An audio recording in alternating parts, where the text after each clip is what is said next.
Welcome back, everyone, to another episode of Spooky Japan Podcast. Hoping everyone is doing well today. We have a returning guest today. Rye, how you doing? I'm doing great and glad to be back. Thanks for having me. You were one of our very first guests we had on a podcast, so we're always welcome. We were excited to welcome you back because we were still, like I said, you were like our third guest, so we're still trying to figure it out. We're still nervous. I mean, I'm not saying we're professional now, but I think we've done this a little bit more to get used to a little bit more that we're not as nervous doing this. Oh, that's awesome. That's awesome. Yeah, no, you guys did well too. I did not know it was your third was your third on your show. You guys were great. Thank you. Yeah, I was like, let's get the people back from the beginning, especially in the very beginning there. And here I am. I'm back. Wow, you get a medal. I get a medal. Yes, third. Yes. No, that's awesome. No, thanks for having me. I really enjoy our last time. We had a long conversation. I'm looking forward to it again. Yeah, so are we. For our listeners out there who may not be familiar with who you are, how would you introduce yourself and where did your journey begin? Ooh, okay. So I would introduce myself and say, "Hey, everyone, I'm Rye, the Codega from Codegas, Codex of Curiousities." And everyone asks, like, "What is a Codega?" And that's the first question I always get. And so a Codega was a profession back in Venice, Italy, around the 1400s to the 1800s at most. And it was more in its high time in the 1600s. And what it was you would hire a person, it's a profession, and they would guide you through the streets of Venice with a lantern and, warding off evil spirits, ghosts, demons, and also, criminals and thieves as well, keeping them all at bay. So they protect you. And along the way, they would tell you a story, tell you many, many stories and legends. And so that's what I took that moniker on, as I feel that guiding people along a journey, and along the way, I'm telling them their stories. But also some of the people would tell their own stories. And the Codega then would, write it down, or like keep it so that the next time he would tell that story and pass it on.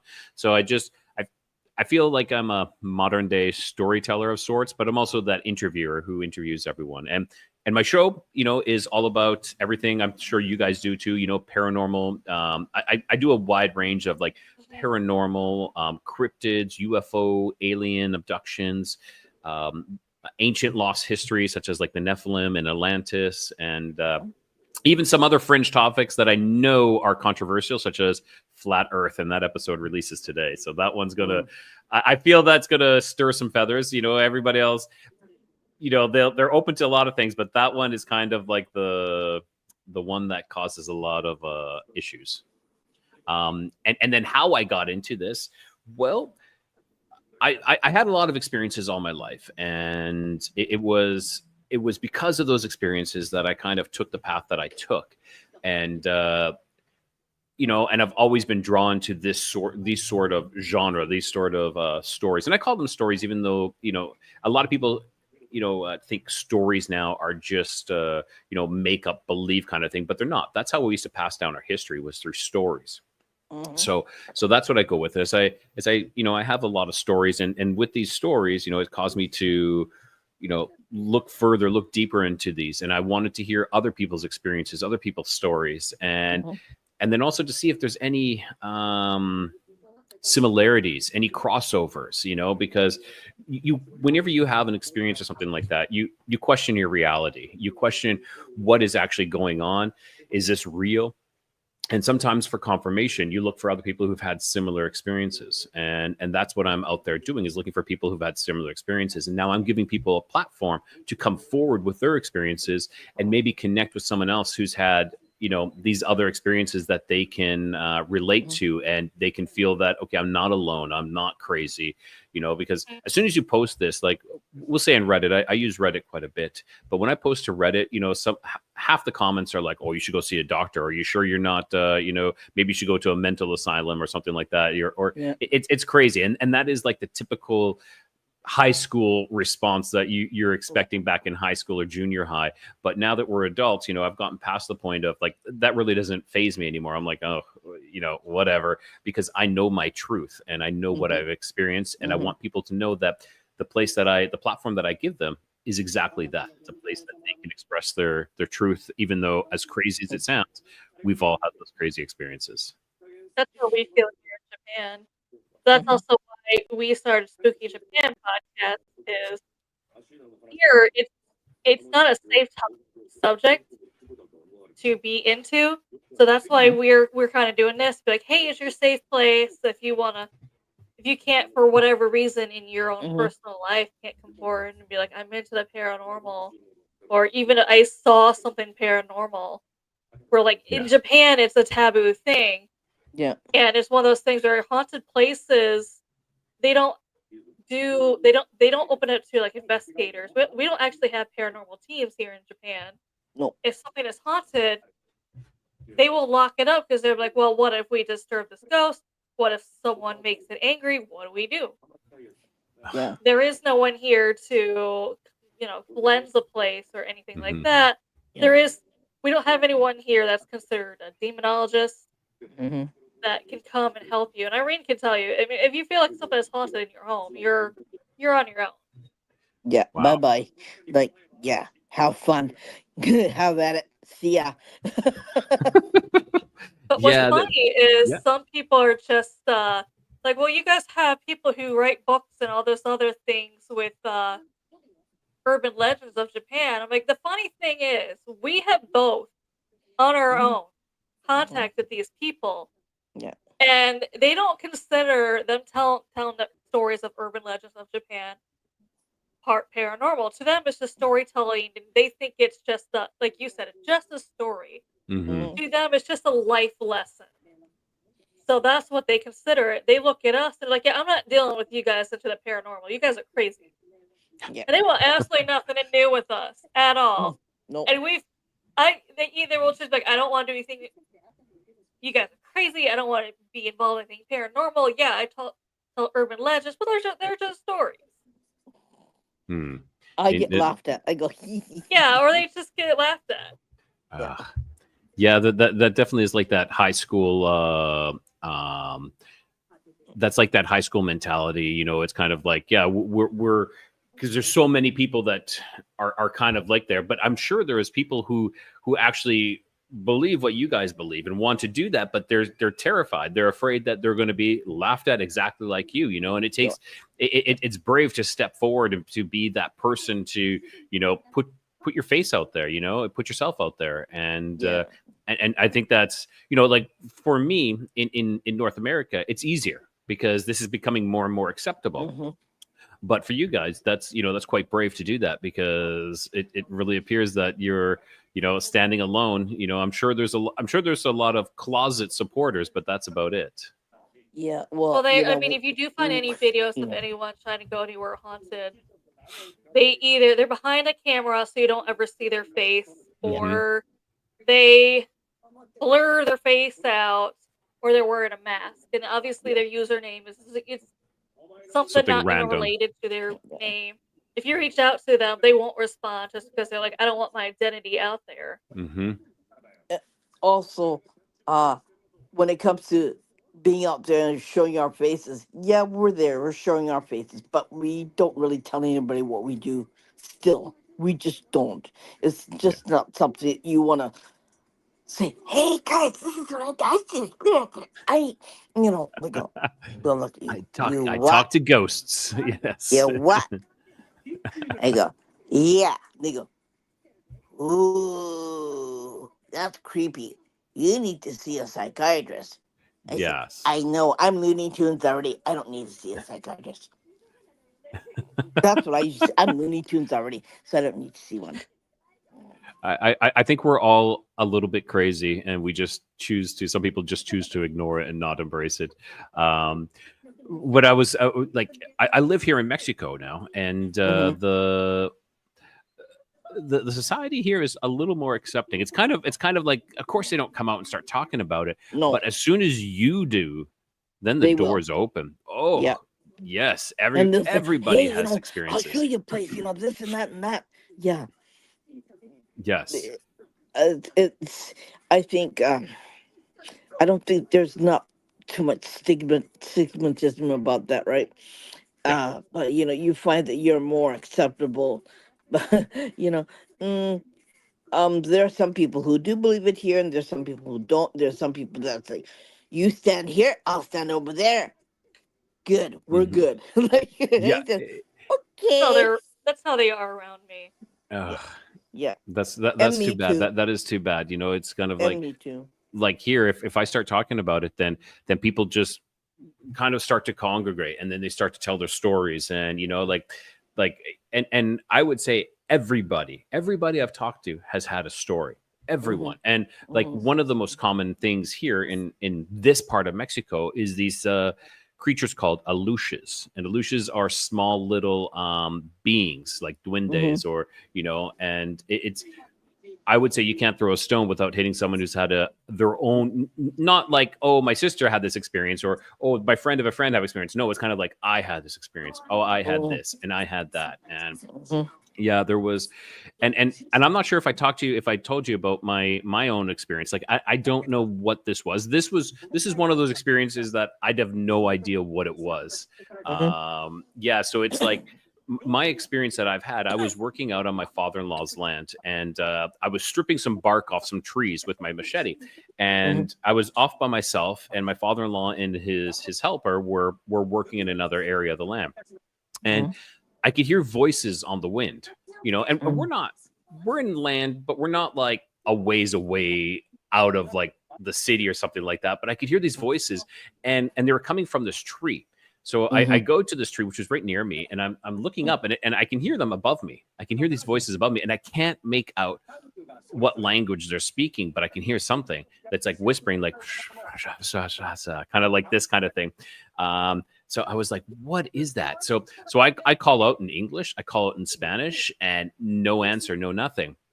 And so I'm like, okay. So and I swear, and this is the part that I don't really tell many people, but I swear I could see something shimmery up there, okay? Because there's no leaves, but I could see Hmm. something shimmery up there, like as in like the Predator. Yeah, I don't know if you guys ever Hmm. seen the movie The Predator, where it has like Yeah, that, like the yeah. active camouflage. It was along that line, but I don't want to say it was that. So Hmm. because that's for me is pushing it far, but so I'm like, okay, what is going on? Then my father-in-law calls to me, so I go, and I'm gone for maybe 20 minutes, a half hour, and I come back to the same location, and I go back to stripping the bark. Or actually, before I did that, I started to sharpen my machete. And so I'm sitting there, and from this tree, I heard a very large, like, dump, like something fell to the ground. Something very big. So, Hmm. like it sounded like a large coconut fell to the ground, but there's not a Hmm. coconut tree. And so I go over there and I start looking. There's nothing on the ground, nothing again. And that's my experience. And I told my father-in-law's worker, and he's like, "Oh, that was an Alush. It was an Alush watching you." And he's like, "You need to bring some candy the next day to appease it." And it was just interesting. So that's one of those ones that it's like, well, was it something? I don't know. You know, something was going on, but I don't know what it was. So it was really Hmm. interesting. Yeah. It's quite interesting. Yeah, it was. And yeah, so like I've had a lot of experiences, and I've had the probably the most craziest experience I've had. We'll say in this I don't know, in the last like I had a very very crazy experience when I was like 17 years old, 18 years old, but I've now had something just happen in August of this year that was terrifying to me. And normally I don't get scared. Like when there's any type of paranormal kind of things or anything kind of crazy, for me, it's Hmm. intriguing. It's interesting. Like, what's going on? What is Hmm. this? But I had this experience recently where, you know, I was praying that it went away. That's Hmm. how crazy it was. Hmm. So I'll start with this story. Um, so this story, and again, I call it a story, but I was pulling up to a small grocery store here, and that was it's about a block away from my house. So I pull up, and I'm like, okay, I gotta get some cheese from the deli. I gotta go to the deli and get some stuff. But as I'm just about to get out of the car, my my vision starts to mess up. I start seeing something. These colors, almost like this plasma. Uh, like as if everything started turning into a plasma with these really bright colors. It would be as if you're staring at the sun for too long, and then you look away and you kind of see all these like I don't know, like tracers or something. So that's when it started. And just to like I've looked into this, and there's something similar that can be that, which is called an ocular migraine. An ocular migraine, it doesn't mean you have pain, or it doesn't mean you have like your head is hurting or nothing, but you start to see things. And that's what they deem this, and they call this an ocular migraine. And I'm like, okay, well, can it be one and the same? But okay, so these things start happening. I'm like, what is going on? And this starts obscuring about 50 to 60% of my vision. Now, what happens at this point is this plasma opens up. Okay, so we're talking like a tear. So it's starting small from one end, and it's getting bigger and bigger and bigger and bigger and bigger like this. And on the edges is still like this plasma type of vision, we'll say. You know, like what I see is this plasma. It's kind of this undulating bright colors, like molten moving kind of thing. But in behind, and that's when everybody's like, oh, that's an ocular migraine. But I'm like, okay, so what did I see in behind? What I saw was this desolate, apocalyptic type of world. Okay, now I could see rubble strewn all on the ground, and we're talking like a reddish brown, like lots of browns and reddish browns. This is the whole color was of everything. So I can see this rubble strewn all on the ground, and it was and it looked as if it was in a factory or like an industrial warehouse of sorts. And I can kind of see a wall a bit on my left, but I can see the sky. I can see the sky as well, and the sky is also this kind of shade, all this brownish color shade as well. And then in the background, I could see these very large industrial style fans. If I had to guess the heights, maybe like 4 foot, 5 foot high. If you're talking meters, maybe like 1.5, little more than 1.5 meters in height. And they're in these square enclosures that have mesh in the front, and the fans are just slowly oscillating, slowly turning in a counterclockwise direction. Some of those fans were stacked up too high, so there might have been one and then one on top of the other. And this is, and I'm staring at this, and I have to continue with this, is that I got out of the car, and this is as I'm walking back to the deli in this grocery store. This is when this is kind of opening up and before me that I can see this. And I'm standing in line at the deli because there's a lineup, and I'm like freaking out, trying to pretend like nothing's happening. And I'm like closing one eye and I can see it. I'm like, okay. So then I close the other eye and I can still see it. And I'm like, so I was checking that. I never actually closed both eyes to see if it remained. But it was, so this lasted for about like 15 minutes. It wasn't like a short quick little blip. It lasted for this. So I got my stuff and I'm walking out, but no matter where I turned, though, this is kind of the part that's peculiar to me. No matter where I turned, I still saw the exact same thing. It wasn't like my field of vision was moving from on that side. On our side, yeah, everything else is moving. And then I got in my car and I drove home, which it's a block away. Everyone's like, what are you doing driving home? That's crazy. But I drove home and I'm still seeing this. And so, I parked the car, get out, go upstairs, and I'm like, I need to lay down. I said, I think I got a headache. And so I need to lay down. Of course, I didn't have a headache. I had no pain or nothing, but it was just this. And that's when I started praying that, this would go away. I'm like, I need this gone, please. Like, I don't know what's happening to me. I'm a little scared. I need this gone. And within about a minute or two after that, it just slowly faded away and went away. So that was my experience of this. I have no idea. Well, I do have. I'm starting to get an idea of what I think it could be, and what I believe it to be. I talked with another friend of mine, Paul Stobbs. He's written a book about the Nephilim are clowns. So the Nephilim look like clowns. Nephilim, if those who don't know what Nephilim are, they are the offspring of the fallen angels and human women. And when they die, they don't go to heaven, they don't go to hell, they just float around. Their spirits are lost in eternity, and they're believed to be on kind of like the other side of the veil, but they're still in this world. And Paul had an experience very similar to this with the Hat Man. The Hat Man was in this world. He saw this Hat Man in this other world as well that I've described. He said it was very like apocalyptic. He says there was like signs hanging and kind of like flopping in the wind, like, only hanging by one chain. And he says these browns and these rust colors were everywhere as well. And we talked about it, and we're again, it's only speculation, but we're believing that maybe we both saw into this other side that these disembodied spirits inhabit, and that's why they're so prone to trying to possess people, is because that is all they know. If they can possess a body like ours, then they can actually taste, they can feel, they can see the beauty that we see, because we're only allowed to see a certain amount of the light spectrum, whereas there's so much else out there. Perhaps that's all they see is that side of the light spectrum. They don't see what we see. They see like this apocalyptic style world. And that is my crazy story and my possible idea of what it was or is. I have a feeling that it's partly their story, but it's also to be careful what's in store for us in the future. And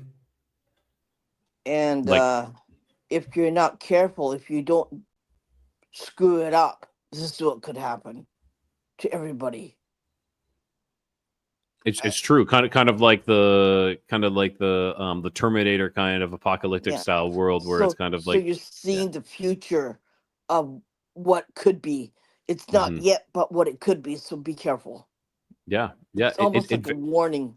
It's almost like a warning for you, right? Not just you, but for everybody else. But for everybody else who's involved, and to be more vigilant about what we do, what we say, how we do things, and and where we go and how we get there, and it's just everything all in a nutshell, right?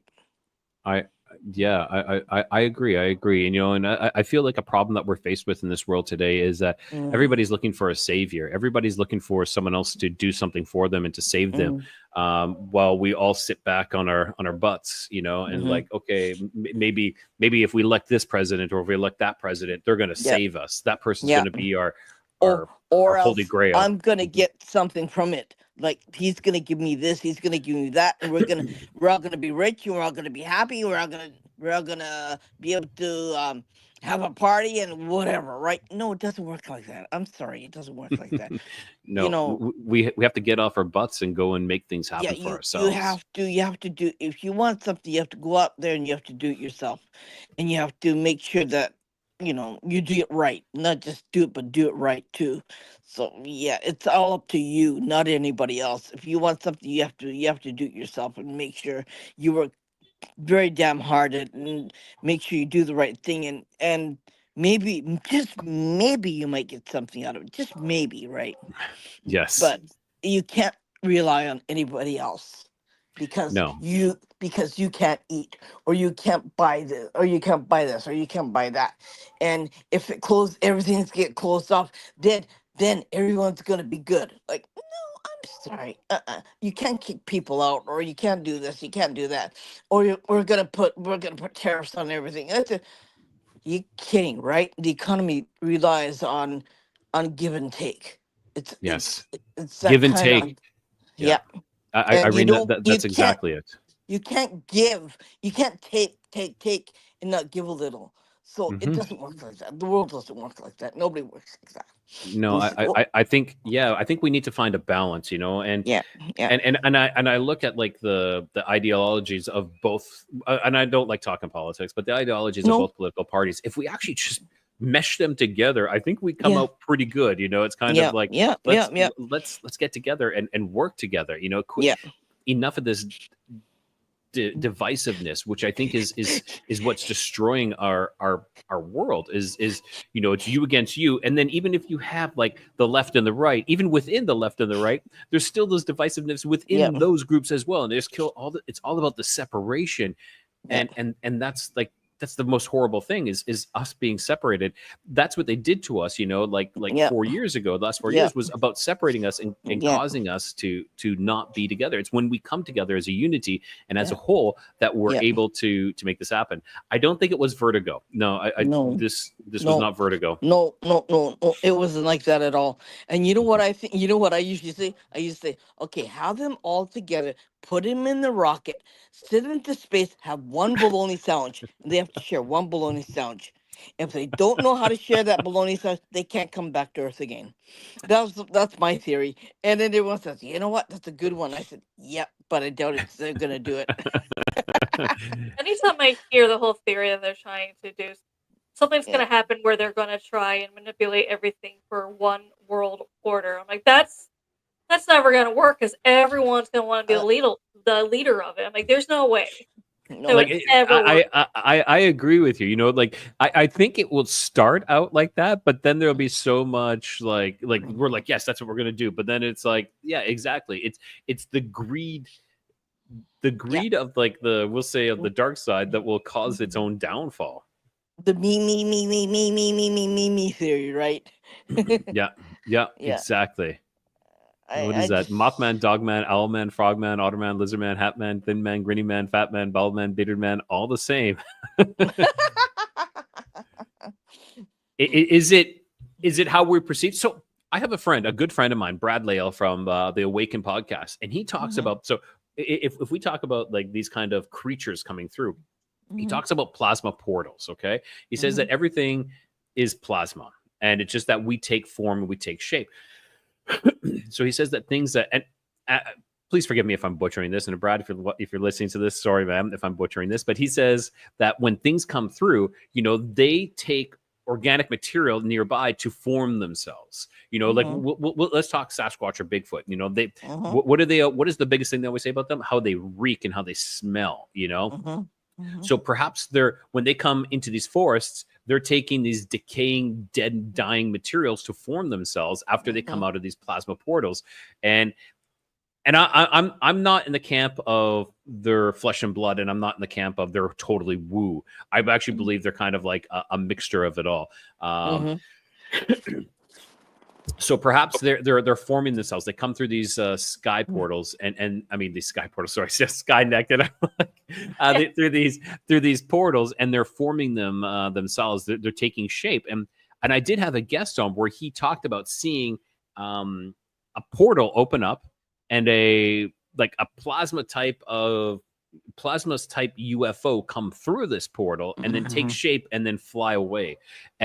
He only saw it with while he was wearing his polarized sunglasses, and he was like, "What the hell am I seeing?" So he passed him to his friend. His friend saw it, and then he passed him to his daughter, his stepdaughter, and she saw it as well. And as soon as they take the glass away, you could not see it. It was really, really interesting. But sorry, I got off topic there about plasma portals, and that's bad shtick. Don't you think that they're there to warn that person to be careful and to be more vigilant about what we do in on this planet, and to not just worry about yourself, but to worry about others and to worry about what we're doing, and not to screw it up? I don't know. I believe that. So I always think there's a balance. There's good and bad, and I believe that because a lot of these UFOs and aliens and there's abductions, I think that's inherently evil. As soon as you abduct someone against their will and not asking for their permission, that's evil. Okay. But I believe that, everyone's like, oh, there's everybody talks about a galactic council and whatnot, but I'm not sure really. But what I do know is that there's always a balance. So if there's good entities there's bad and evil entities out there has to be the balance of the good entities as well. So these UFOs and these aliens that you're seeing, the ones that are abducting you, unless they have your permission, that's not good. But there's other ones out there maybe that are out there warning us, wanting us to tell us, like the ones that are flying over these nuclear sites with these nuclear missiles and whatnot and deactivating them. Well, that seems to be that either they're up to something good or they're evil up to something good as well, because they're like these things can wreck the world for all of us. Maybe that is it, but I don't know. Yeah. Yeah. whole And theory with that, though, with some alien, and it depends if you believe in this or not. Some people believe that alien abductions happen, especially in America, because supposedly they have a deal with our government Yes. to That's get something I permission thought to of. do this. Yes, I agree with you. We had like the government signed a deal that you can abduct so amount of people, thus mhm, giving them permission. And that maybe in some sort of terms of service, whether it mhm. be for, let's say you sign up for Facebook and you sign those terms of service, do we actually ever read those? Maybe you're actually agreeing to being abducted within that somewhere. It's somewhere hidden in within there that you've actually agreed to it. So I, I do agree with you that, and that's something that I was thinking as I'm saying this. I'm actually thinking about that too. That maybe the government gave the permission for this to happen. Yeah, Yeah. I mean, that is one theory that people are having. So to Hmm.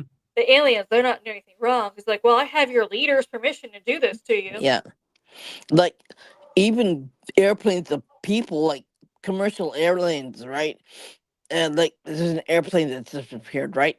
Where'd it go? Hmm. Hmm. How did it disappear? Like what happened to it? Like Yep. like uh Like the yeah. the Malaysian Airlines, is that Yeah. what you're kind of referring to? So there is a gentleman that I've been trying to get on my show, Ashton Forbes.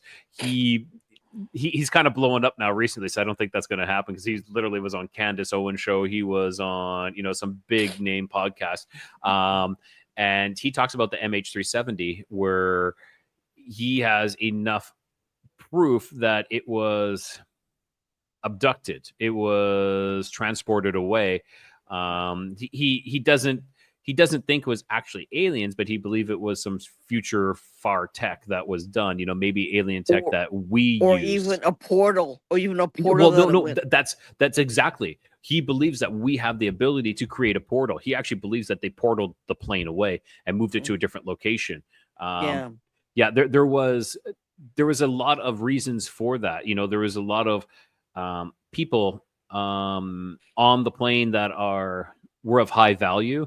Um, also, Mm, also, it was stated that there was a fire on the plane, and one thing that was not on the manifest was there was lithium-ion batteries that were within the hold. The lithium batteries can start fire almost they can self-combust, yeah. and that's an issue. So they believe so. The plane was smoking. It was seen to be smoking. Like they have eyewitnesses who've seen this. They have a predator drone that was following the plane, and then they have these three objects circling the plane, like circling the plane, and then the plane vanishes out of sight as the plane is still like smoking. So at that point they don't know, would the people inside already succumb to the fumes of what was inside the plane, or what then. But Yeah. it's really, Ashton is really gone deep into it, and he was just a regular kind of guy who started to learn about all of the stuff, and it's really interesting, like how far he's gone. And yeah, I was in contact with him, but I don't think I can get him back. Dang. Yes. But that really bothers me because it's just kind of weird because they couldn't find the wreckage anywhere. Yeah. And even they tried to scrub the ocean ocean floor and they couldn't find anything, right? Hmm. So that's kind of weird. But I know Japan has their own Bermuda Triangle and stuff has Really? disappeared. Yeah, stuff has Whereabouts is that? disappeared. It's the end part is what is the northern part of Japan, and In northern part of Japan. yeah, and it squares out in between the whole area where Japan, the northern part of Japan, it just like the triangle is the northern part of Japan, and it goes to other parts of the East Asia. Mhm. So, and the thing is that ships have disappeared. The passengers have disappeared. Um, fishing vessels are emptied, and it's really weird because it only happens certain time of the year, like in the spring Mhm. when certain fish are available come into season. That's when they go fishing, but then their vessels are still floating in the ocean, but there's nobody in it, and they couldn't find the captain's manifest. They couldn't find anything because the Really? police. Yeah, police dragged the police asked the Japanese Coast Guard to drag the vessel onto land, and the police go and investigate it, and there's nothing there to investigate. It's just like an empty shell. Yeah, it's And it's really interesting to it'd be really interesting to be a fly on the wall to see what's really happening. Like where are these There's people being? also there's also the rumor that I've heard this rumor where going with Irene was saying with those boats all of a sudden, like she said, there's no manifest, there's no SOS signal, there's no, nothing no, on the ship to indicate it was ever yeah, in, in any trouble or anything. yeah, There is a theory that the government is working on experiments to like transport people other places, mm, Hmm. and ships is one of the ones they're trying to transport yeah. to figure out how to get the crew into a different place. That could be it. So that kind of ties into the effect of what happened, maybe possibly with MH370, but it was more than Yep. just the ship. It was it was more than just the people. It was everything. But Yeah. that's fascinating. It's really interesting because I believe like all this tech that we see Mm-hmm. coming out now, that's like 30, 40 years old already. Like the military and the governments have had their hands on this kind of tech now for that long. So what's to say what we're going to have in the next 30, 40 years, because that'll be exactly what the government's playing with right now. And it's so weird because every time you watch the local news, okay, Hmm. every spring, oh, there's another ship that came on board. Oh, there's another ship that's emptied out. And it was, oh, not another one. Oh, well, another one. Like, it's just like normal news here. Like, nobody goes, oh my God, like, what happened to them? Oh, another ship. Oh, another one emptied out. Oh, well. Like, Really. it's like, so what else is new, right? Yeah, it's really interesting. It's kind of like why aren't they actually, yeah, they seems to get just swept under the rug with certain things, with a lot of things, And and if you ask the police what happened, like, they're gonna, yeah, right, Yeah, good luck they with make that up one. some terrible, and I don't care where you're at. They usually always make up some terrible excuse of, try to, you know, how do I say this? They want to like explain it away. They want to explain Hmm. everything away. Yeah, Oh, yeah. it was this, or like when someone sees a Bigfoot, oh, that was a bear, or that was a dog They man. Oh, that was just a whitewash mangy it dog. away. Yes, yeah, exactly. It's just kind of like Yeah, excuses, and they don't believe you. But yeah. with all these congressional hearings that are coming out, and again, I have I don't have a very good trust in the government, but with all these No. congressional hearings coming out, maybe now people will start believing that these things are really real. Though, of course, I'm questioning why that this is happening now. It's always like, okay, so what have you got up your sleeves? What are you pretending? Oh, you want that one world government? Well, what a better way than to actually Mm, portray a large yeah, alien invasion? Yeah, I've heard yeah, that, but I still don't think it's gonna work. Everyone's gonna be a fight yeah. about who's gonna believe that. Like everyone's gonna say, yeah, we know, right? Yep. Yeah. Exactly. That's so government. But yeah, as far as police asking about questions about, they said, oh well, they're just figuring out what happens, and yeah, whatever happens, and that's it. Okay, next subject, next story. Okay, what do we got here? Like, Exactly. and Exactly. I'm thinking, oh, okay, that's kind of interesting. Hmm. Gotta figure that one out, right? Where'd they go to? And then anyone else saying, oh, they probably drowned in the water. I go, yeah, if there's a hole in the boat, they sunk it. Yeah, I could see that, but yeah, it's still floating in the water. So how can they? Yeah, I don't see that. I'm sorry. I got a different theory than you do. Yep. Anyone say, "Oh, you're weird," I go, "Thank you. I'm glad you said that." Y- Yes. I take Exactly. that as a Exactly. compliment. Okay. They said, I do too. I do yeah, too. When yeah, one of the first things that ever happened to me when I was young, and I started telling people what happened, I there's, oh, you're weird. That's what I got. And I was in grade 4 when something happened to me. yeah. right at school actually, and that's kind of like that's really detrimental to like a 9-10-year-old at that time. Mhm. But now, no, I wear that with a badge of honor. It's kind of like Mhm. something that I really, I'm like, yeah, I'm weird, so Yeah. what? Yeah. Problem is, no one is going to believe kids if they say something happened to them. They're like, No. "Oh, what a good imagination you have." Mm. That's Same exactly thing it. with when they have imaginary friends. Mm. Mm. Yeah, that one now I question a lot now. Like Yeah. it wasn't until like maybe 3-4 years ago that I started actually questioning that. I'm like, wait a minute, imaginary friends, are Mm. they really just imagining it, or is it really there? Like could it be a mix? It could be a mix, but I'm leaning more towards imaginary friends are like these disembodied spirits or these ghosts and Mhm. whatnot. Yeah. Mhm. Mhm. I knew someone who lives in a house, and it was their younger sister.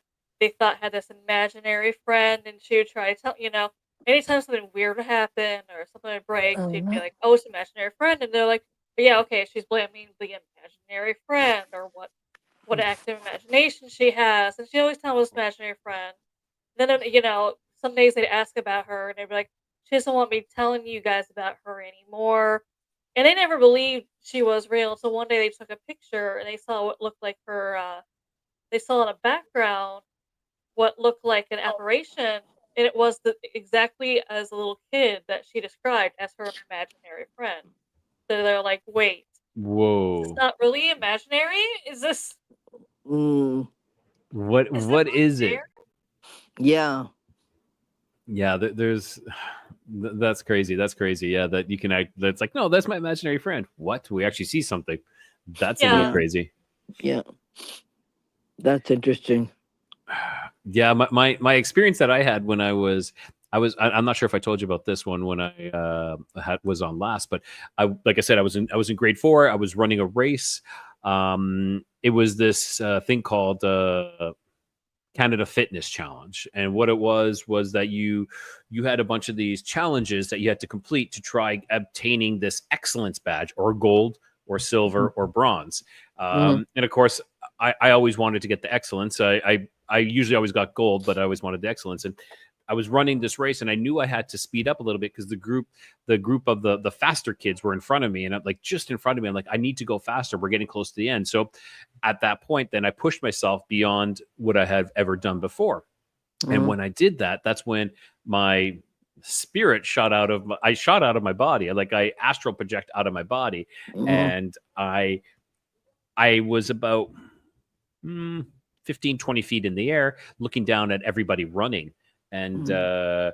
And it was when I saw the group in front of me, and then I looked back and I looked straight down, and that's when I saw myself. And as soon as I saw myself, that's when I came back into my body, like back in, and boom, the race was over right then. And of course, I didn't really have any filters, and I start telling everybody what happened. And of course, that's when I was dubbed the weird kid. Oh, yeah, okay, Mm. that's weird. You're weird. Mhm. That didn't You need happen. to see the school counselor, okay? Yeah.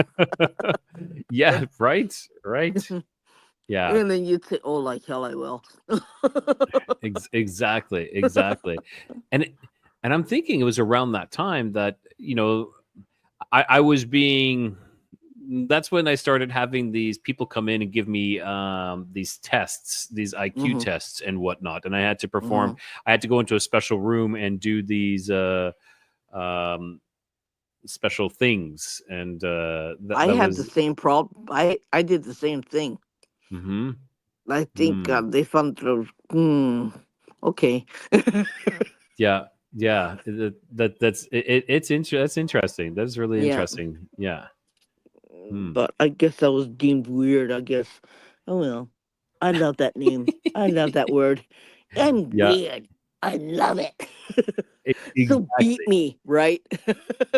It's so true. It's so true. Yeah. I Uh, think, but I think the teacher tried to tell my parents, and the counselor tried to tell my parents. I said, "Your dad is weird." Yeah, okay, so what else is new? And they said, "Oh, okay, she has problems." I go, "Oh, thank you for saying that." Really? Wow, so does everybody else, right?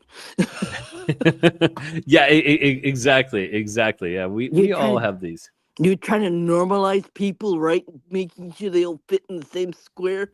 Well, sorry, Mm. this one doesn't fit in the square. Yep. Exactly. That round peg doesn't fit in that square hole. You're trying to go. Yes. Yes. Oh, I And so think I yeah. this was Devil's always doing Sea, her. Irene, this Devil's Sea is actually located south of Tokyo. Yeah. Oh, great. That's where I go swimming all the time. Great, you're gonna disappear. Yeah, exactly. You'll disappear for yourself. It'll be like 1 second, but for the rest of the world, it'll be like 5 years, and then you'll reappear, and you're like, "Hey, what's She's going gonna come on?" back 5 years and just message me Yeah, out of yeah. nowhere. When's the next podcast? That's exactly. Yeah. When's the next Irene, podcast? what happened to you? What do you mean? We haven't seen you I'm in 10 right here. years. Yeah. That's Dang. What Yeah. about so Japan? Is there any? I know you said we need people to come hunt cryptids in Japan. Are there cryptids in Japan? There's Lots. like thousands of them here, but we don't Yeah. have anyone willing to go research them. Like we don't have Bigfoot researchers or anything here. We wish we did because we always say there's so many Mm-hmm. that if you came, and then we always encourage people who is like a cryptid researcher. Like we're always like, come to Japan. You're gonna have absolutely no competition, Yeah. and anything you find out about them is gonna be new and groundbreaking. Anything, Just because there's just be some careful. where Yeah. there's somewhere we just have like a description of what it looks like and where it was seen. Yeah. What are they like Bigfoot-esque types or? We do have one that is like a Bigfoot, but he's only 5 foot tall. Okay. That's our version of Bigfoot. It's only 5 foot tall. Yeah. And someone was Well, just the like, Japanese people are, the Asian people all in general, a little shorter than normal. So maybe that's when it comes into play for that. You haven't seen my son. He's nearly 6 feet tall. Okay. So I stand corrected. He drank a gallon of milk. That's why. Damn. You know who you should contact, who might be into that, is a gentleman named Jason Kenzie. I don't know if you've ever heard of Jason Kenzie. yeah, I've reached out to him before. Oh, you have? Okay. Yeah. I can help you out there if you want, and see if he can. And last time I talked to him, he said he'll get back to me. He's going on an expedition. Yeah. Have you finished that yet? Okay. Yeah, he's a good guy. He's a fellow Canadian, and Yeah, he's I keep wanting to tell him, can you or your friends come to Japan and research? Yeah. Like we have our own Bigfoot that no one wants to deal with.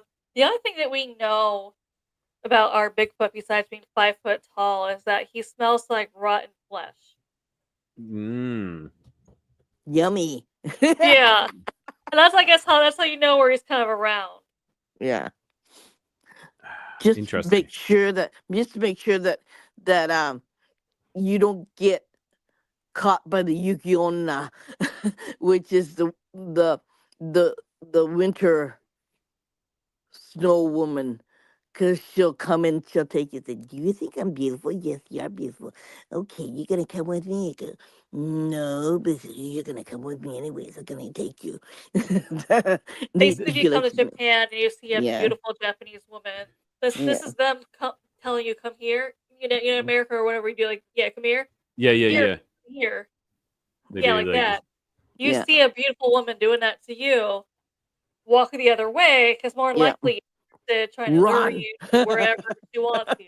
So that's what we tell people. Like, be suspicious of beautiful women trying to lure you away. trying to call you over. Yeah. Interesting.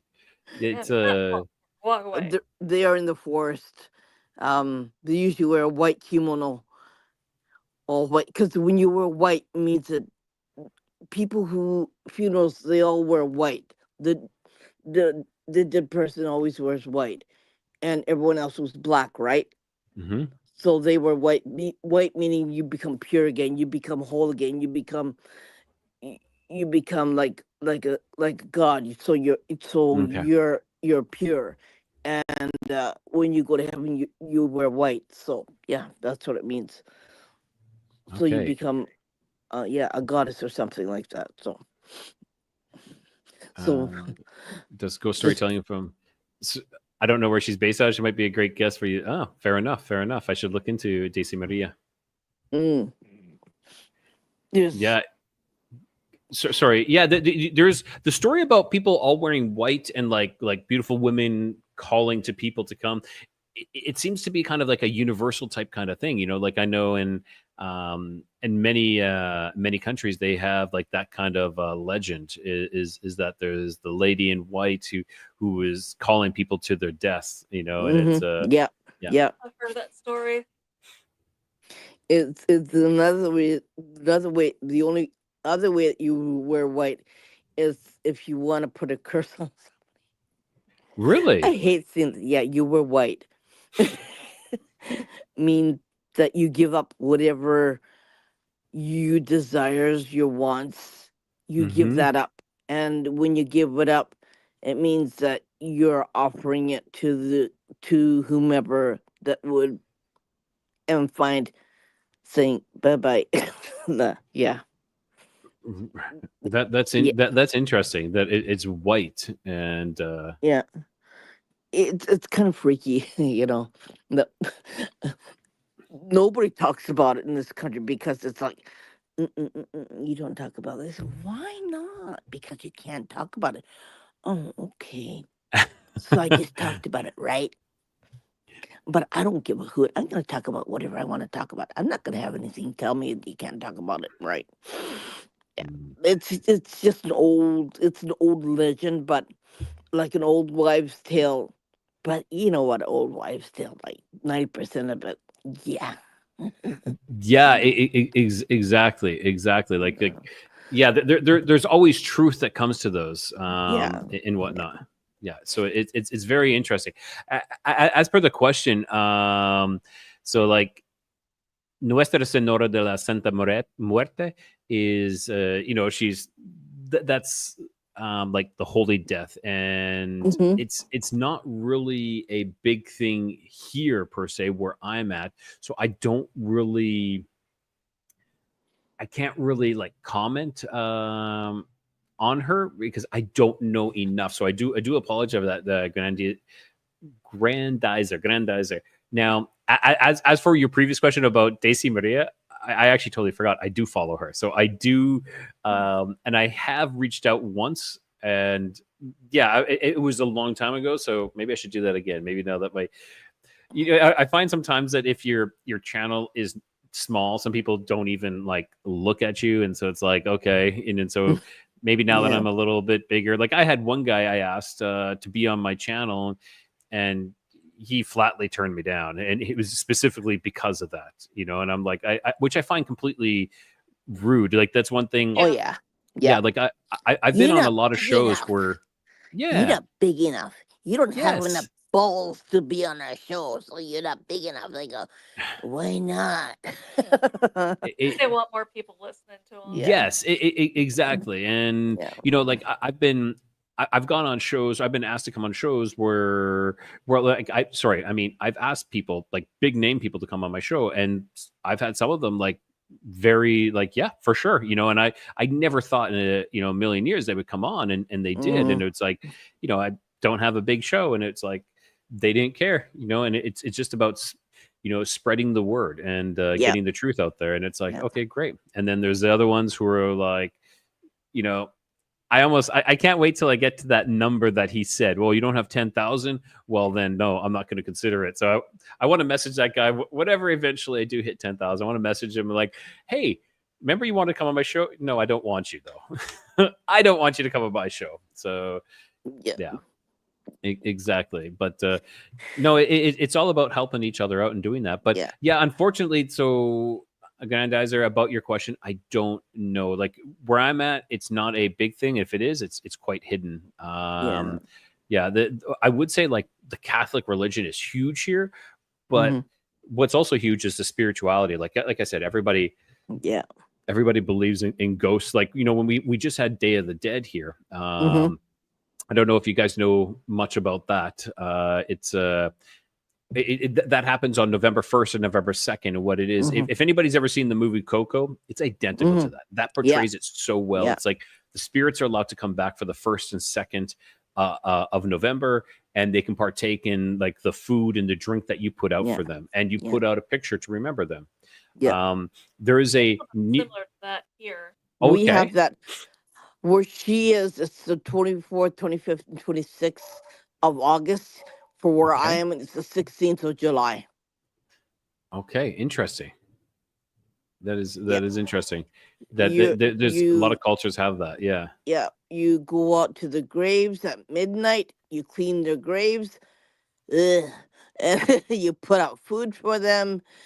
You give them water to drink, and then you go home by 1 o'clock, before 2 o'clock. Make sure. Okay. There's a town nearby here that has a very unique tradition. It's about half hour away, and it's one of the few that do this. But what they do is, in preparation for Day of the Dead, they remove their loved ones who have been entombed for minimum 3 years. So once it's been 3 years, they remove them from the grave and from the crypt, and then they clean their bodies. Like brush off anything that's loose, and they'll like fix their hair, comb their hair, and then they'll put them into these wooden crates and put them on display for everyone to see. And I visited. I went twice, and when I went this year, one of the families was in the process of doing it, and they allowed me to film them. I asked them for permission, and they said yes, of course. And so I made a little bit of a very short documentary, like a 5-minute kind of little thing about this process, and like the love and care that they give to their loved ones. For us watching from the outside, from outsiders, it's kind of morbid. It's kind of like, but for them, like their granddaughter was there, the daughter, the mother, they're all doing this together as a family thing. So you're raised into it. Like, this is just what you do. Okay, we're going to go clean grandma and put the bones and everything. Like the ones that have been, like the ones that have been dead for quite a while, it's just the bones.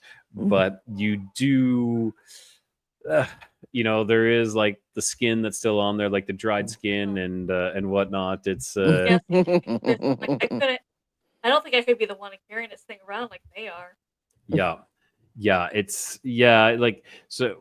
go through the cemetery, and it's like these little mini crypts. They're almost like houses at this point. Like they have like a little roof and a little window, like it'll be open and you can see inside, and there's these wooden boxes with candles, and then there's the skeleton just kind of laying there with the head is always at the top, and it's different. It is very different. It is very different. So this tradition, well, I don't want to say it's like, I don't know how it started, but it was from the Mayans. The Mayans used to do this in this area, like to honor their dead, but they didn't actually even entomb them. They just put them out after you died. You just stayed out there, and that was it. But after the Spaniards came in and colonized, the Spaniards are like, oh no, you can't do that. So they kind of settled on a compromise that, we'll entomb them for 3 years, but after that, then we'll take them out, and then we'll repeat this process that we used to do. So that was what they used to do then. That's interesting.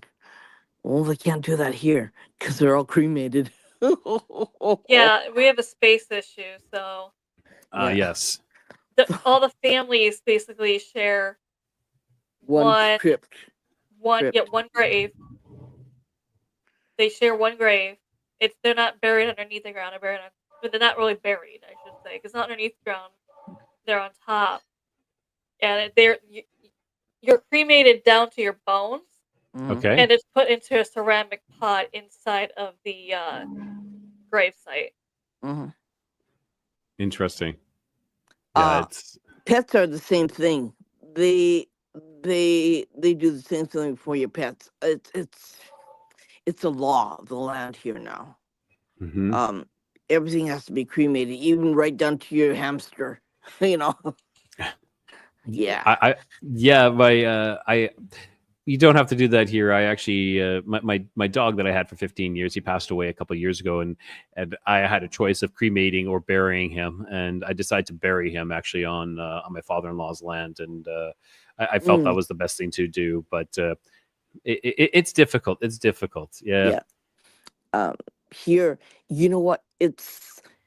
I hate to tell you this, but if you had your dog cremated, right, and you bring him into your home, he protects your home. Mm. So nothing evil or nothing bad can come near you because he was there as your partner. So if you cremate him and bring him in your home, the bones or the ashes in your home, they protect your home. It's Uh, kind of like a really weird Buddhist thinking. So yeah. So yeah, I don't know if I will dig him up. no, If no, we no, ever no. do sell that, I might actually do something like that. So right, my guy Brent Thomas, the Paranormal Portal, not George Noonan, of course, the host on his stream. He is at 14,000. Brent Thomas is an excellent guest. I have not. And previously, he had asked who was my biggest guest that I've had on to date. That would have to be Gary Wayne. And if for those who don't know who Gary Wayne is, he has written a book called The Genesis 6 Conspiracy Theory, where he talks all about the Nephilim. And I've really started getting into the Nephilim. I find it just really fascinating and really, really interesting guest. Amazing, like wealth of knowledge, and he's really nice and well spoken on the interview, and he's like that in person as well. Like, it's not that I met him in person, but like off, you know how you always do the pre-talk and the end talk of your interview, and just as kind as can be, you know. And then and he asked, he's like, well, it's your show, you tell me what your guests, I mean, what your listeners want, you know. And it's really nice to have that kind of thing. And yeah, that video that I have, like I've had 2 interviews with him, and my first one is around like 44,000 views on it, which was crazy. You know, it blew up for me. So that was a really good interview, and a really good guy. Yeah. Sorry. No problem. And then I've had one of the most craziest guests I've had on. I'm not sure if I talked about this too last time, but I'll do that. So just a gentleman I met on Reddit who was in search for answers, and his experiences were the craziest I've ever heard in my life. You know, to the point that he is still suffering from PTSD. I'll give a quick recap of, well, as quick as I can to make this long story short. But so he lived in Michigan, and he was going to school in Michigan, and he was working at a hotel as well. And it hit summer break, and everybody left. Like, the town was, we'll say like 50% of the town was almost college students. A lot of the people there were college students. So a lot of them left, but he decided, well, I'm just going to stay here and work. But he was staying in the dorm, but he had to leave the dorm. So he ended up finding a trailer. He was staying in a trailer with another gentleman on this property out in out in the rural area. And so this gentleman had to go away for work, and the guy said, well, I'll let you I'll let you sorry. So I'll let you stay at my place as long as you watch my dog and, you know, kind of like take care of things, and you can stay here while I'm gone. And the guy was like, sure. So one night, and he said he started having some sleep paralysis issues in this trailer. He started having issues. And he says then one night he was in the shower. And this is one thing I want to, I think rain or water ties in with this. So he was taking a shower, and he heard the trailer door slam open, you know, just as boom. And so he jumps out of the shower, and he goes out. He sees that and it's storming outside, raining outside as well. And he's like, I can't find the dog anywhere. He searches the whole trailer, cannot find the dog. So he's like, the dog ran away. I need to go outside and find the dog. So he gets quickly changed, runs outside, and he says there was like there's like a pasture. It wasn't like a horse pasture, but there's a pasture that was just an empty field. And he says on the other side of it, there were some trees. And in those trees, he swore he could hear the dog's collar, because it had like a bell on it and it made a distinct sound. And he's like, I could hear this. So he starts running out in this field, only to be struck by something. And it knocked him out. Something hit him so hard in the face, it knocked him out. He ended up getting up he doesn't know how long he was out for, but he got up and he was all muddy and wet, and his his nose was bleeding. He had blood coming out of his nose, and he was like, made his way back to the trailer. The door was closed, and he opens the door, and inside is the dog that he heard outside, but the trailer door was closed, and he's like, how does it? And the dog was completely dried, not wet or anything. So he cleaned himself up, and he's like, oh, he doesn't know what just happened. He doesn't have any idea what happened. He has no idea how long he's been out for as well. So fast forward a couple of days, he is now at work. He works the night shift, and he does something called the audit. He does the night audit, which is kind of like they do a report of the night. They take into account for everything, and he works the front desk. So he's working the front desk, and the sliding doors open to the hotel, and it's storming outside again. The sliding doors open, and sometimes that happens. It's kind of like, but the doors open, and then he feels like a rush of wind beside him, like in front of him, like someone walked by, and like you could feel like the breeze of someone walking by. And then the elevator gets called, and the doors open, the doors close, goes to the third floor, because he's watching this on his cameras as well, so you can see this. It goes to the third floor, doors open, he doesn't see anything, and he's like, okay, this is crazy. So then he's doing his work, and he notices then on the third floor at the vending machines on the camera, he sees a shadow standing there, like a hooded figure standing near these vending machines, an ice machine. So he's like, and it's just standing there, not moving. So finally he's like, okay, I need to go check on this. So he goes up to go check on it. And when he gets there, there's nothing. Well, there's nobody there. I want to say nobody there, but the floor is covered in this black putrid water. He says it smelled like death. He says, if anything, it smelled like death. So he went and got a mop bucket, cleaned it up. I'm like, okay, maybe it's just the ice machine leaking. And he went back. So after that, then he goes back to his work. He notices again in the camera a shadow figure, the exact same shadow figure. Like, this is about an hour later, standing there again on the third floor. He goes back, same thing. There's no one there. Putrid water all over. Mops it up, cleans it. He goes back to work then. And he says about 5 a.m, the elevator doors open. And then he gets this rush of wind by him, like something is leaving. And then the front doors to the hotel open and close. So he's like, okay, that is the strangest thing ever. I don't know what to, you just kind of like write it off. And so he finishes his work, finishes the audit, goes home. He gets called by his work a couple hours later, and they're like, you need to come in here. Well, why? He says, well, the night audit isn't done. And he's like, no, I did that. Like, no, it's not. So he comes in, and his manager starts laying into him, this isn't done. He's like, I did this. And they're like, well, what happened last night? Something must have happened. And he kind of explained the scenario. And so they check the recordings, the CCTV camera recordings. They see him go up to the third floor, stand in the spot where he said he saw the shadow standing for hours, for about 3 hours, not moving. He was motionless in this spot, not moving for like 3 hours. And then all of a sudden, boom, he just starts to move again. Like everything just like started again. He ended up getting reprimanded from his work over this, because of course they didn't believe him, because they have this camera of him doing this. And he's like, I have no idea what happened. So at work, then he starts being, labeled the weird one, and he says, I only worked there for maybe 2 more weeks. And he says, that's it. I quit. So he quit. He packed up everything, and he started driving home to, I believe he lived in Florida. And as and this is all in Michigan. So as he's leaving, he's still in Michigan. As he's driving, he drives by a rest stop, a side of the road rest stop. And he's like, I have to use the bathroom. I'm going to stop here.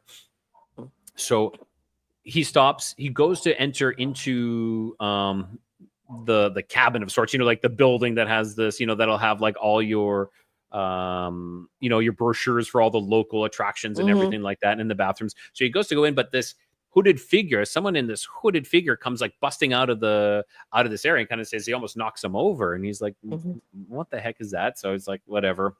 So he starts to go in, and as he's as he's entering, he sees that the woman's bathroom is flooded. Like there's water coming out of the woman's bathroom. It's flooded, which of course is like, I don't care. I'm going into the guy's bathroom. So he uses the bathroom, and that's when he hears someone enter in the bathroom. He kind of looks, and it's this hooded figure. And he's like, what is this guy doing? And the guy then enters into the stall right beside the urinal that he is using. And he says, this guy goes in there and starts making these weird noises, not like sexual weird noises, but like weird noises. And he's like, okay, I'm freaked out. I'm out of here. So he, quickly goes and he washes his hands. As he's washing his hands from in that stall, this person calls his name. His name is Andy. And he's like, Andy. And he says, it was not like sexually seductive, but very seductive. Like it was like this drawing him in. It was like calling him. And he says it was like almost a spell. And he started to like he was drawn, like, I need to go to the stall. And he's like, he shook it off. He washed his face. He's like, no. Okay, what is going on? And all of a sudden then it was like a demand, like a command. And it was his name again. And he says, that's it. I turned to the stall. I started to open the stall. And he says, next thing I know, I wake up inside my car. He says, I'm sitting in my car. My car is running. He says, I'm almost out of fuel. Like his car was almost full. He says, I'm now almost out of fuel. I had vomit all over myself, like bile vomit. And he says, and I've also peed my pants. I've also like soiled my pants. And he's like, I don't know what happened. He says, I just was freaking out. I drove to the nearest gas station, got gas, and I drove home. He says, on my way home, I called my mom. I told her what happened. And she was telling me that, like, oh, we'll get you a psychiatrist. Yeah. So this is exactly. Like, instead of seeing a psychiatrist, I think you need to see a priest. Yes. Exactly. You know what I mean? Yes. Because, like, so it's like possession, but also was there abduction in there as well? Was it like an alien sort of abduction as well? It's this combination of everything. Like, I think he needs to get blessed. I think he needs to get an absolution. And there's tons of things that he needs to get done. And I don't think he's crazy. I think he was abducted. I think they messed with him. And that's what I think most. It might not be an abduction. I've heard of ghost stories of people not aware of what they did because they were in what they describe as like a trance. Yeah. They just kind of wake up and they're like, what happened? Yeah. So it could be either he was abducted or it could be possession. Or at least like them in a trance so they couldn't get into their body. I like agree. A hypnotic state they put him into. Yeah. Yes. And if the funny thing is that depending on how strong he is, he came out alive, right? Exactly. If you're not, you might die from your state, right? Too, also, right? So it could go either way. That's another thing, right? Or it could kill him, right? So there are, it's like two sides of the coin. Which one do I pick, right? I flip for it. On the 10th he comes out alive. Exactly. Like that first incident.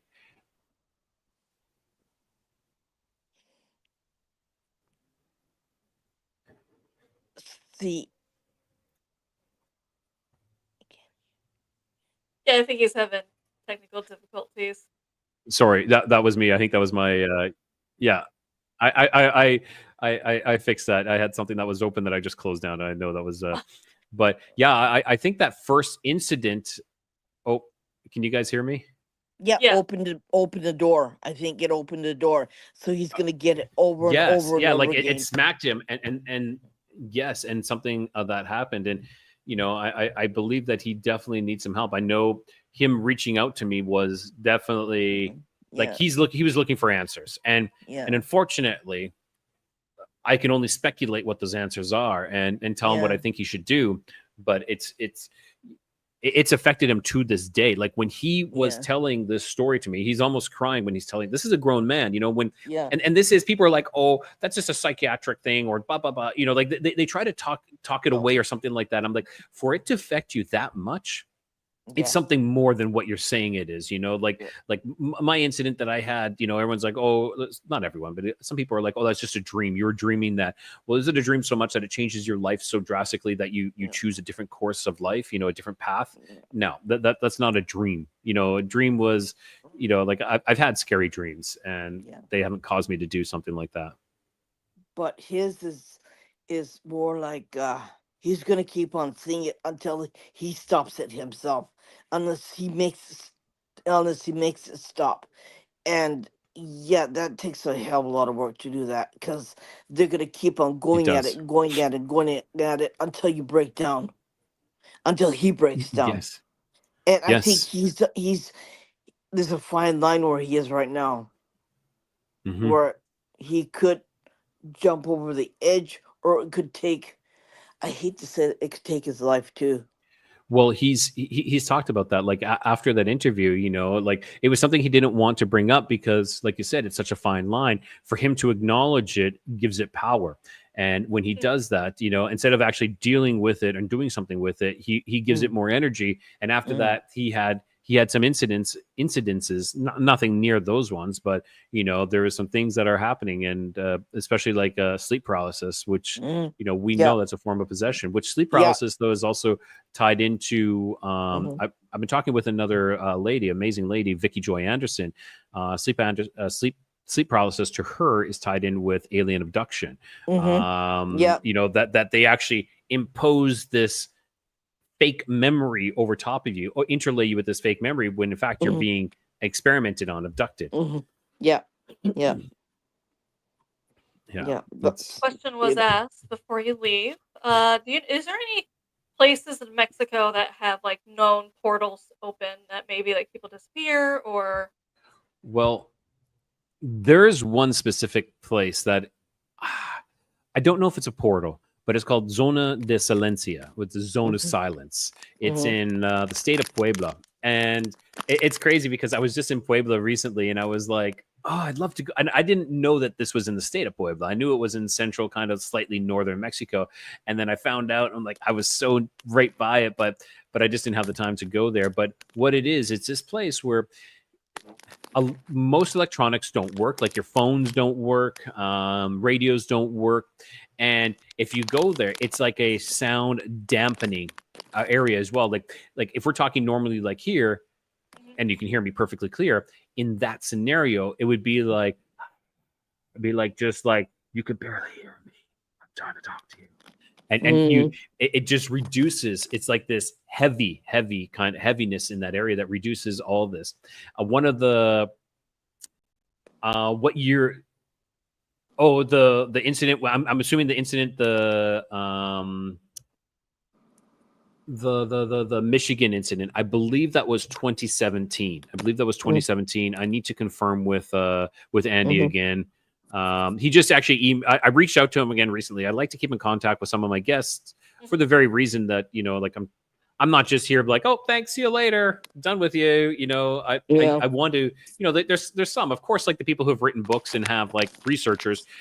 Yeah, like it's not like I'm going to be like, I'm here to help you. No, it's like, yeah, you're giving this information, but people that are seeking answers, those are the ones that I want to Hmm. help out. So I keep in contact with them, and so he just reached out to me. So I will ask him again just to confirm on that. Hmm. I captured on video. Vortex opened up on me. My phone captured the circulation of the vortex. Became very sick and dizzy. I can post the video on the site. Ooh, that'd be really interesting to see. My Yes. friend, she has a lot of visitors. Let's put it that way. Mm. Yeah, not the type that you want to talk about either. Yes. Yeah. Yeah. Not good at all. That that's someone you guys should look into having is a Vicky Joy Anderson. I think you guys would get along really well with her. She's just amazing. Becoming a good friend of mine. Her and oh my gosh, Karen Wilkinson as well. Karen Wilkinson has written a book called Stolen Seed, Evil Harvest, where she talks Mm-hmm. about her lifelong abductions. And Vicky Joy Anderson has written the book They Come Out at Night, and Mm-hmm. she's written the book about sleep paralysis. Mm-hmm. they're great. They have tons of information, and just amazing. I know I'm going to be doing a live with them in January 11th. Me and Vicky and Karen are going to do a live event. So yeah, I tell everybody to come check it out. Yes. Yeah. It sounds really interesting. Well, thank you so much for joining us today. We appreciate it. Yeah. I really appreciate you guys having me on again and having me back. That's it's fantastic. I really enjoy We'll talking with you. we'll have to set something up for a part 3. Yeah. Yes. Maybe like in October or September or something like that. Give it some time to breathe, and then we come back on for sure. I'm always game for that. Yeah. Yes. Well, thank you so much, ladies.